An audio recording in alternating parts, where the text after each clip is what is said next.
Hey everybody, do you want to know a couple tips to keep your deals together? Nothing worse than when you work hard and you write an offer on a property, you get the offer accepted, the buyer's excited, and then a week later, for some silly reason, the buyer's backing out. You know, they're buying a $500,000 house, and the boiler wasn't serviced properly, so now I want to back out. There's more of that going on right now, and the reason is the market slowed, and the buyers smell blood in the water. The buyers see more choices on the market. Market obviously slowed back in August. Over the last 3 weeks, it's been much busier, which is fantastic because buyers are seeing the opportunity, and they know that if they buy now, they'll likely pay less, not likely, most likely pay less than they would in the spring. The problem is, in this type of environment, buyers have no problem walking away from a deal, and sellers don't quite get that. So sellers are used to ruling the roost. Sellers are trying to be tough. Buyers know that they have a little bit of leverage right now, so they're totally willing to just get up and walk away. Many of them will regret it because they'll end up paying more come spring.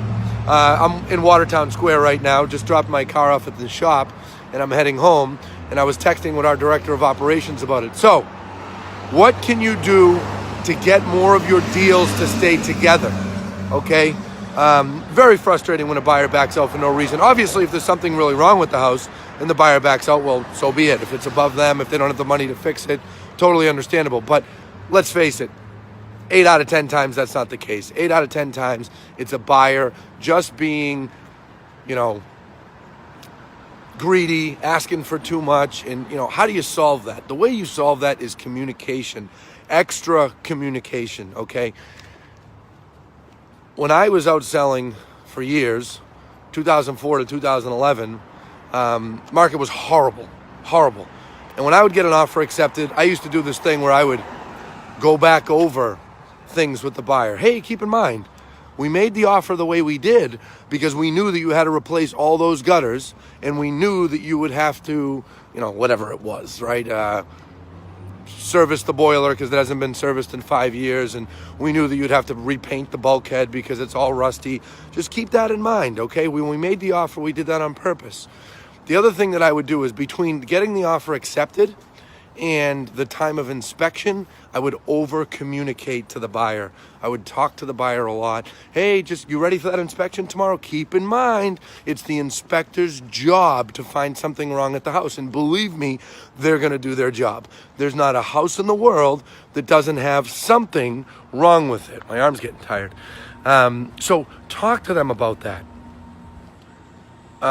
We also have an email that we use that we send to buyers prior to the home inspection to confirm it. And in that email, we recommend that they do things like, hey, bring your measuring tape if you want to take some measurements of the property. What else do we tell them? We tell them, if you have any family members or contractors that want to see the house, bring it with you. Bring them with you. Get everything out of the way at that time, okay? The other thing that I recommend is people utilize that blog that we put out a few weeks ago that said, no, there's nothing wrong with that house. Within that blog, we talked about the market being different in the fall, but what we did more importantly is we showed sold statistics of homes that were listed last fall, didn't sell, that ended up being relisted in the spring and sold for much more than they were listed for in the fall. You've got to show buyers this because these houses that they're backing out on right now, they're going to be paying more for that house come spring. Okay? Even though the market's adjusted a bit, no question about it, they're going to be paying more come spring because inventory will be lower. And you've got to show them those things. So just a quick recap. Like I said, communication, extra communication with the buyer because people in their family are talking to them and telling them all kinds of things and putting things in their ears that scare them, family, coworkers, things like that. So you want to communicate with them. You also want to educate them, utilize that email. If you guys want to see that email that we use for buyers, please post your email here and we'll send it to you.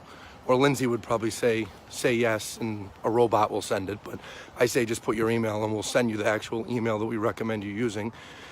Send them the No There's Nothing Wrong With That House blog that has those examples in it. I will post that in the comments below.